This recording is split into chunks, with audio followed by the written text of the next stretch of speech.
অবস্থা সবার আচ্ছা। ঘটনা যেটা হয়েছে ঘটনা ওইটাই হয়েছে। আমি বা আমরা কিছু মানুষ একটা বাইকিং কমিউনিটি গ্রুপে অ্যাড আছি।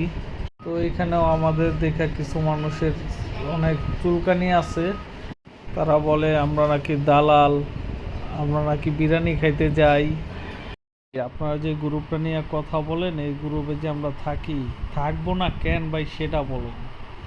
আমরা বিভিন্ন জায়গায় ট্যুর করি, ঘোরাফেরা আমাদের ব্যক্তিগতভাবে অনেক পছন্দ। তারপরে আমরা সামাজিক বা মানবিক যে কাজ আছে এগুলাও করি। এখন ভাই এই সমস্ত গ্রুপের সাথে থাকার জন্য যোগ্যতা বা অকাজ যেটা লাগে এগুলা হয়তো আপনাদের নাই, এই কারণে আপনারা দালাল বা বিরানি বা যেই সমস্ত কথাবার্তা বলেন এগুলো বলতে পারেন, এতে আমাদের কোনো কিছু যায় আসে না। পরিশেষে একটা কথাই আর কি বলতে চাই যে জীবনে উপকার ছাড়া মানুষের অপকার করি নাই। সেক্স উঠলে হ্যান্ডেল মারছি, তাও জীবনে কারো পুটকি মারি না। আর আপনি আমাদেরকে দালাল বলেন না ভাই।